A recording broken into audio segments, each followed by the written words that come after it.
Fala galera, bom dia, tudo bem?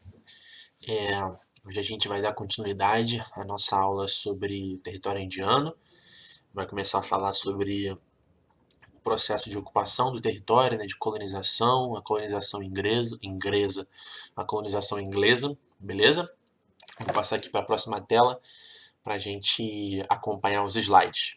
E eu vou fazer naquele esquema. Eu vou voltar os slides, né, da aula passada, fazer uma retrospectiva rápida só para a gente relembrar aqui, deixar fresquinho na nossa mente o que a gente falou. E a partir disso eu vou continuar já com a matéria nova, beleza? Vou passar aqui para a próxima tela. Abraços. Então, galera, esse aqui é o slide que a gente vai dar continuidade à matéria nova. Mas eu vou voltar alguns aqui para a gente relembrar, ok? A gente começou, apresentou a Índia, né? Falou sobre a potência emergente, falou sobre o clima de monções, ok? Isso a gente já relembrou no último slide. Falou sobre população, urbanização da Índia, falou sobre a questão da diversidade cultural. Aí na última aula a gente começou a falar sobre o relevo indiano, né? Que eu até passei uma atividade para vocês. Espero que todos tenham feito. Falei sobre a divisão do relevo indiano, né, em norte, em nordeste para sudeste, centro-sul, falando da parte norte, que é a cordilheira do Himalaia, né, com aquela questão das placas tectônicas convergentes, que uma vai em direção à outra. Falei também aqui, ó, cadê minha caneta? Falei sobre a questão da organização, da distribuição populacional da Índia, né, onde as pessoas estão se concentrando na Índia. E a gente viu que é nessa região aqui, né, desses polos de concentração populacional, né, com entre 200 e 500 pessoas por quilômetro quadrado, e aqui na região de Bangladesh chegando a mais de 500 pessoas por quilômetro quadrado, bem nessa região aqui, né? E a gente fez uma associação disso com essa planície aqui do Rio Ganges, não é isso? A gente falou da importância do Rio Ganges, falou da importância do Rio Indo, um dos principais rios do território indiano, né? A gente fez essa associação entre o relevo e a distribuição da população, que eles se concentram nessa parte mais baixa do relevo, na parte norte aí da Índia, ok? Bem na planície do Rio Ganges. Aí continuando, a gente falou um pouco sobre o clima e o bioma na Índia, não é? Falou que na parte norte tem um clima de montanha, na parte noroeste tem esse clima árido e mais semi-árido, bem lá na divisão entre Índia e Palestina, que eu falei que isso ia trazer conflitos para essa região por disputa de água ali no Rio Indo, né? Eu falei e trouxe também o destaque para risicultura, né, o plantio de arroz, associando isso ao clima de monção, né, que na monção de inverno, na monção, perdão, de verão, muitos locais ficam alagados, que isso é muito propício para o plantio de arroz. Esse tipo de vegetação gosta dessas áreas alagadas, não é isso? Aí a gente começou a falar da hidrografia do continente, eu cismo com o continente, a gente começou a falar da hidrografia do território indiano, né? Falando da importância da irrigação e como favorece o cultivo das plantações nesses rios. Eu também falei da associação dos rios com a cultura indiana, né? Que eles veem os rios como locais sagrados, né? E eu não lembro se eu falei isso, mas muitas pessoas, quando morrem, os corpos ou as cinzas dos corpos são jogadas dentro do rio Ganges, né? E a importância também do rio Ganges e os seus afluentes, né? Como nessa primeira porção do rio Ganges que eu falo, desse primeiro trecho do rio Ganges, que eu falo que é utilizado para irrigar, para plantio, né, utilizando a água do rio Ganges para irrigação. Na segunda parte do rio Ganges, eu falo que passa por dentro de cidades, que as indústrias utilizam essa água do rio para as indústrias têxteis, né, para pintura e tudo mais, e acabam poluindo demasiadamente esse rio Ganges. Então, a partir de agora, nesse slide aqui já é a matéria nova, né, com a continuação desse conteúdo. Aqui eu coloquei ponto a ponto, é como se fosse uma construção do nosso pensamento. Para a gente, sempre que a gente quiser relembrar isso, que não ficou, talvez não fique, se não ficar muito claro, se a gente acabar esquecendo, é só a gente voltar aqui que a gente vai ver passo a passo a construção dessa minha fala que eu vou explicar para vocês, né? Então, como é que se deu essa construção histórica desse espaço geográfico indiano? Por que a Índia é o que é hoje em dia, né? Assim como nós brasileiros, assim como o território brasileiro foi colônia de Portugal, fomos explorados, fomos roubados muitas vezes pelos portugueses, a Índia ocorreu o mesmo com os ingleses. Eles foram colônias dos britânicos, né, lá dos europeus da Inglaterra, ok? E ocorria o que a gente chamava nessa relação aí entre Índia e os ingleses, aqui ó, Índia e os ingleses, o que a gente chamava de diplomacia das canhoneiras. Né? O que quer dizer uma diplomacia de canhoneira? Né? Esse é um termo utilizado em ciência política quando a gente quer falar que esse tipo de acordo ele está desigual, ele está meio que um lado impondo através de força esse acordo. Por exemplo, se eu chegar eu não tenho filho, mas se eu chegasse para um filho meu, olha só, você não pode comer arroz no almoço de forma alguma. Eu não explico o motivo, eu tenho ali um poder sobre esse meu filho, ele acredita que eu mando nele, né?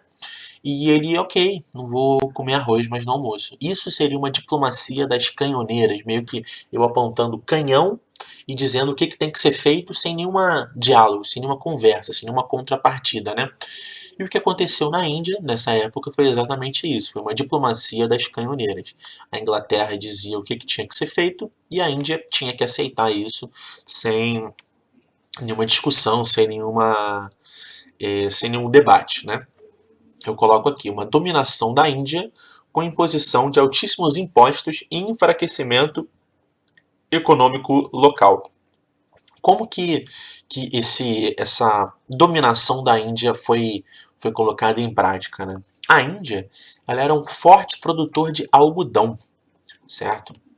A Índia produzia muito algodão. E algodão, dentre tantas coisas, ele serve para a produção de roupa, né? A indústria têxtil. Nas indústrias têxteis, a gente usa como matéria-prima o algodão. E a Inglaterra era um local que tinha muita indústria têxtil, certo? Tinha muita indústria que produzia roupa. E para isso, ela precisava da matéria-prima do algodão, que era produzido justamente na Índia, né? E eles se viam, né? Não eles se viam, a Inglaterra via a Índia meio que como um parceiro comercial, mas entre muitas aspas aí, né? Porque não era uma parceria, era justamente uma diplomacia do canhão, uma diplomacia das canhoneiras, né? Como a gente coloca aqui esse termo histórico. E acontecia justamente dessa forma, tinha uma imposição da Inglaterra sobre os preços do algodão indiano. Não era a Índia que dizia, olha, o preço do meu algodão é 10 reais, por exemplo. Era a Inglaterra que dizia o preço que ela queria comprar. E ela jogava os preços do algodão indiano lá no chão, lá no ralo, certo? Porque ela tinha um poder sobre a Índia. E a Índia não tinha poder de barganha, ela não conseguia negociar com a Inglaterra, né? Então, essa parceria comercial começou dessa forma, né? Com a Inglaterra impondo preços baixos a esse algodão indiano. Além disso, desse preço baixíssimo que ela comprava o algodão indiano, ela colocava impostos e restrições no comércio com outros locais. Ou seja, a Índia não podia negociar esse algodão que ela produzia no seu território com outras nações. Ela só podia vender a esse preço de banana o algodão para a Inglaterra. E com isso, foi cada vez mais enfraquecendo o mercado interno indiano. Né? Foi fazendo com que a indústria têxtil indiana ficasse cada vez mais pobre. Porque, veja bem, você pegava eu como um inglês, vamos colocar aqui eu como a Inglaterra. Eu compro o meu algodão da Índia, né, em preços baixíssimos, porque eu que mando, eu coloco o preço que eu quero, compro baixíssimo e produzo uma camisa, como essa aqui. Se eu comprei a camisa, se eu comprei o algodão barato, eu vou conseguir fazer com que essa camisa seja muito barata. E ao mesmo tempo, eu falo lá para os indianos: olha, vocês não vão poder vender o algodão para outro local, para outro país, você vai poder vender para a gente, e eu vou colocar altos impostos sobre os seus produtos. Sobre os seus produtos têxteis, né? Você vai ter a sua indústria de algodão e a Índia também tinha a indústria têxtil, né? Que usava o algodão como matéria-prima. Só que a Inglaterra colocava altos impostos nessas camisas, nesses produtos têxteis vendidos pelos indianos. Aí o que acontecia com a população indiana? Ela não conseguia comprar o produto produzido justamente dentro do seu país. Porque pela imposição inglesa, esses produtos eram muito caros, certo? E o que acontecia? Eles eram meio que obrigados a comprar produtos ingleses, porque eram mais baratos. Porque os ingleses compravam algodão barato e produziam de forma barata. Eles obrigavam a Índia a colocar impostos altíssimos sobre seus produtos e fazer com que o preço final fosse alto. Ou seja, completamente desleal. Então aqui, por isso eu coloco entre muitas aspas, né, parceiros comerciais. Né? Não é uma parceria isso, né? É uma ditadura. Você dita os preços, você dita como tem que ser feito, né? E com isso, aos poucos, os ingleses eles foram dominando a economia interna indiana, né? Através dessa dominação do algodão, dominação das indústrias, dominação dos impostos, ok? E eles vendiam os seus tecidos a preços baixos, né, ao mesmo tempo que taxavam os produtos indianos, subindo o valor final e sendo inviável para a compra dos indianos, sendo obrigados, como eu falei, a comprar os produtos dos ingleses. Né? Com isso, muitas fábricas têxteis na Índia foram à falência, elas não tinham como se manter abertas, né? Porque não tinha como competir. Os próprios indianos não conseguiam comprar os produtos feitos na Índia, eram obrigados a fortalecer os colonizadores, os ingleses. Né? E com isso, houve um grande endividamento da população. Né? E também, além desse endividamento, teve que aumentar a jornada de trabalho, né, no campo para atender a demanda por algodão. Porque os ingleses precisavam produzir muita coisa para atender não só o mercado inglês e indiano, mas o mercado de vários outros locais do mundo, e eles demandavam muito algodão, certo? E essa demanda alta por algodão fazia com que os indianos tivessem que trabalhar cada vez mais. E esse emprego muito sucateado, em condições muito precárias, certo?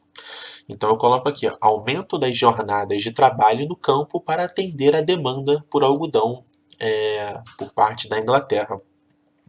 E com isso, com esses trabalhadores indianos tendo que se concentrar na produção do algodão, tendo que colocar toda a força de trabalho deles na produção de algodão, muitos deles tiveram que abandonar o trabalho no campo na produção de alimento, certo?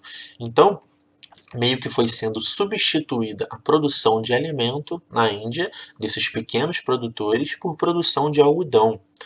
E o que acontece quando a gente acaba produzindo menos comida, plantando menos comida em um país com uma população enorme como a Índia? Fome, desigualdade social, mortes, não é? Então eu coloco aqui, ó, a produção de gêneros alimentícios foi diminuída para atender os colonizadores ingleses. E com isso pessoas morreram. Né? A fome foi se espalhando cada vez mais pela Índia e foi agravando a desigualdade social e ajudando a construir a Índia que a gente conhece hoje, que é uma Índia com muita desigualdade social, poucas pessoas com muito dinheiro e muitas pessoas com muita fome, com fome mesmo, que não tem o que comer, que não tem onde morar, em situação de rua. Ok? E aqui eu coloco, né? a fome se espalhando pela Índia e matando mais de 15 milhões de pessoas entre os anos 1870 e 1900. Né? O cenário que a gente vê hoje na Índia, um cenário de desigualdade social profundo, começa a ser construído não agora, começa a ser construído desde muito tempo atrás. Beleza? E diante desse caos social que se encontrava a Índia, desse caos econômico, desse caos da fome, desse caos da sede, desse caos da desigualdade, eu vos apresento Mahatma Gandhi. Mahatma Gandhi foi uma figura, assim, ao meu ver, iluminada, que através dele, através da sabedoria dele, através da paz que ele mostrava para as pessoas, através da não violência. Mahatma Gandhi pregava a não violência, protestos não violentos, protestos que pregavam a libertação da Índia, mas através da paz, né, da sabedoria, da paz e da não violência. Mahatma Gandhi foi esse senhorzinho aqui, magrinho, que conseguiu revolucionar a Índia e revolucionar o pensamento no mundo todo, né? Ele se tornou um mártir, ele se tornou uma figura emblemática, não só para os indianos, como para o mundo todo, né? Contando um pouco a história do Mahatma Gandhi, é contar um pouco da história da Índia e da libertação da Índia e dos indianos, né? Do povo indiano, da colônia, dos colonizadores ingleses. Gandhi ele foi um cidadão que nasceu na Índia no ano de 1869, né? Sai fora, mosquito. E ele liderou esse movimento de libertação da Índia e dos indianos, né? Mais uma vez aqui eu vou colocar esse passo a passo e contar essa história para vocês. E a gente vai se basear nesse passo a passo aqui para a gente organizar melhor as nossas ideias, ok? E naquela mesma época que eu estava falando no slide anterior, com os altos impostos, com a desigualdade social aumentando cada vez mais, o povo indiano passando cada vez mais fome, né? A burguesia criou um forte movimento nacionalista na Índia, que pregava a independência total dos indianos e da nação, né? Que se desvencilhasse dessa colônia, desses colonizadores ingleses, né? Isso no final da Primeira Guerra Mundial. E esse movimento, liderado pela burguesia, por Mahatma Gandhi, ele pregava uma igualdade política para todas as raças, né? Lembra que eu falei da sociedade de castas, né? Dessa divisão do povo. Ela pregava uma igualdade política para todas as raças, religiões, classes. Ele queria reformas socioeconômicas, né? Que todos esses impostos deixassem de ser cobrados, reformas administrativas e uma modernização do Estado, né? Que essas decisões tomadas pelo Estado, pelos ingleses, não fossem mais tomadas daquela forma de uma diplomacia das canhoneiras, né? Que não fosse tomada somente se consultando um lado das partes, se consultando somente os ingleses, né? Teria que se consultar o povo indiano, teria que se consultar a Índia para se tomar essas decisões. Por isso que ele fala de uma modernização desse Estado, né? Gandhi, ele, além de outras coisas, ele propunha e incentivava de forma pacífica um não pagamento dos impostos. Ele dizia para o povo indiano: não paguem os impostos. Essa grana não vem para a gente, esse dinheiro, esse suor que a gente tem que trabalhar para pagar os impostos, a gente não tem retorno para o nosso povo. Vai tudo para os colonizadores, vai tudo para os ingleses, né? Então eu boto, incentivava o não pagamento de impostos, a não comprar os produtos britânicos, né, os produtos dos ingleses, as roupas produzidas nas indústrias têxteis dos ingleses, né, iniciou um movimento que pedia que as pessoas não usassem roupas britânicas, porque, como eu falei, eram roupas realmente mais baratas, porque a indústria têxtil indiana não conseguia competir com esse mercado inglês, né? Porque a Inglaterra colocava altos impostos sobre o produto indiano, ok? E aqui no ano de 1922, Mahatma Gandhi iniciou uma greve contra esse aumento dos impostos, né? E essa greve fez reunir uma população enorme nas ruas e que essa população acabou por queimar uma delegacia. Tacou fogo numa delegacia, né? E isso acabou sobrando para quem? Sobrando para Mahatma Gandhi, que acabou por ser preso e responsabilizado pelo incêndio dessa delegacia. Já no ano de 1930, Mahatma Gandhi liderou e iniciou, puxou uma marcha chamada Marcha para o Mar, que eram milhares de pessoas caminhando por mais de 300 quilômetros juntas em forma de protesto para protestar contra um imposto no sal de cozinha. A Inglaterra colocava altos impostos sobre simplesmente o sal de cozinha. Era uma forma de controle muito pesada sobre o povo indiano, ok? Só que, como eu já falei para vocês, dentro desse território indiano havia uma grande diversidade cultural e de religiões, né? E essa rivalidade que tinha entre o povo hindu e o povo muçulmano acabava também dificultando esse processo de independência, do território indiano, ok? Já um pouco mais para frente, no início da Segunda Guerra Mundial, Gandhi iniciou mais um movimento de protesto e de convocação do povo que pedia a retirada imediata dos britânicos do seu país, a Índia. Beleza?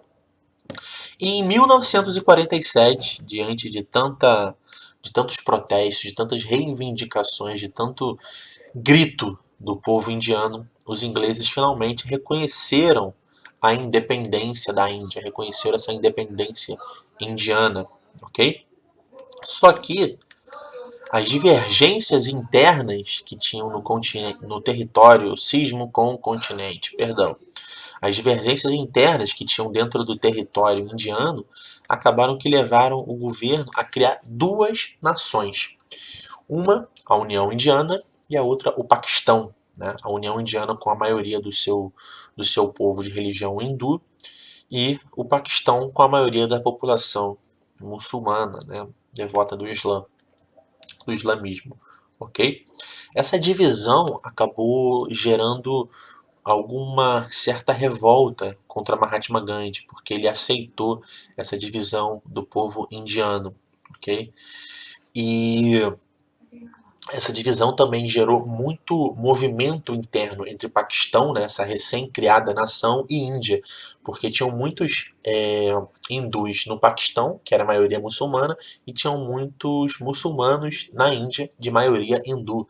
Então a galera da Índia, que era muçulmana, acabou indo para o Paquistão, e a galera do Paquistão, que era hindu, acabou indo para a Índia, né, para estar mais próximo do que eles acreditavam como religião, como pensamento, ok? E Gandhi, por acabar aceitando essa divisão, atraiu ódio de muitos hindus, né? E ele acabou, depois disso, sendo morto, um ano depois da Índia conquistar a independência, né? Se desvencilhar do controle dos ingleses.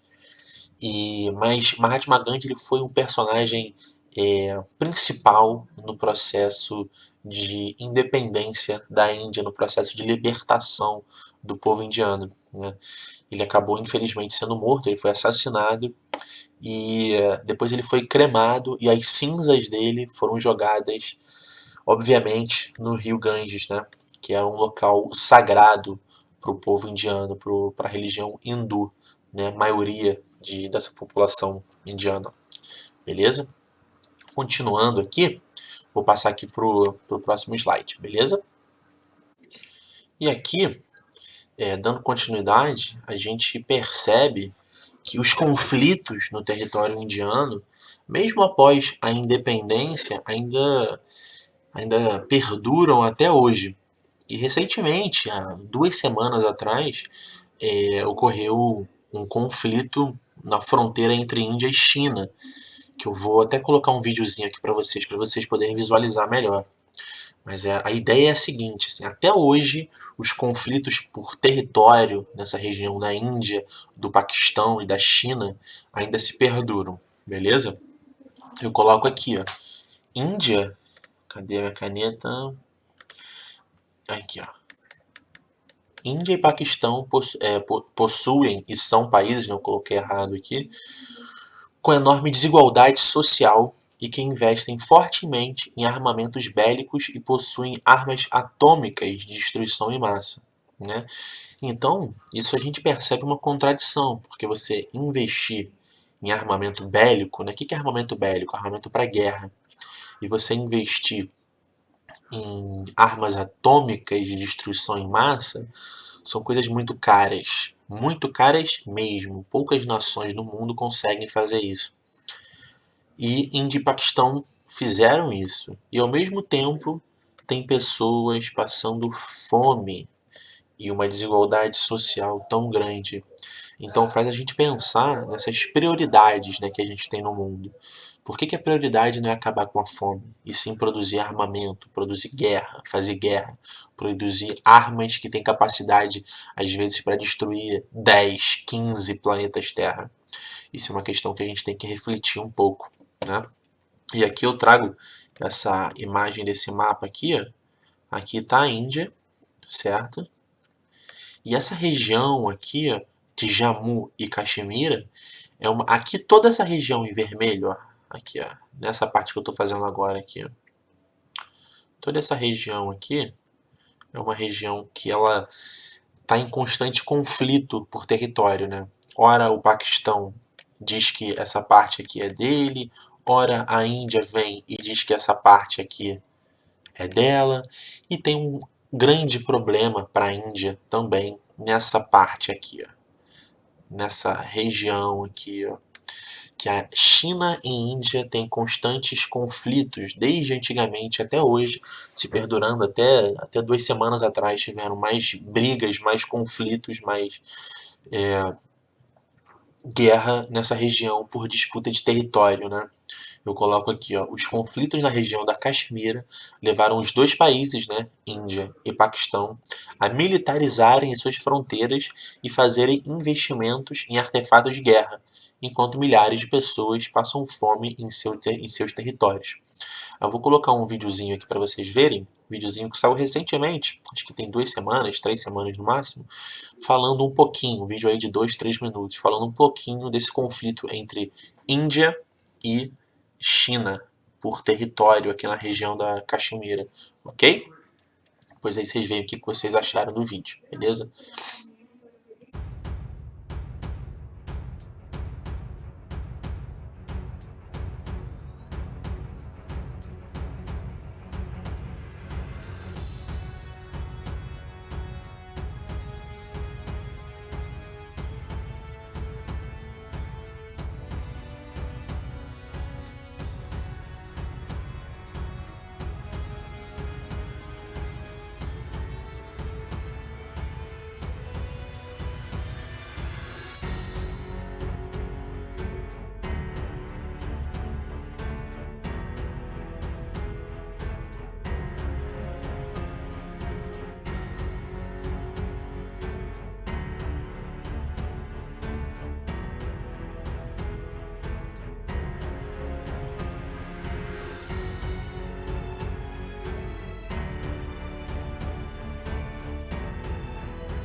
Interessante o vídeo, né?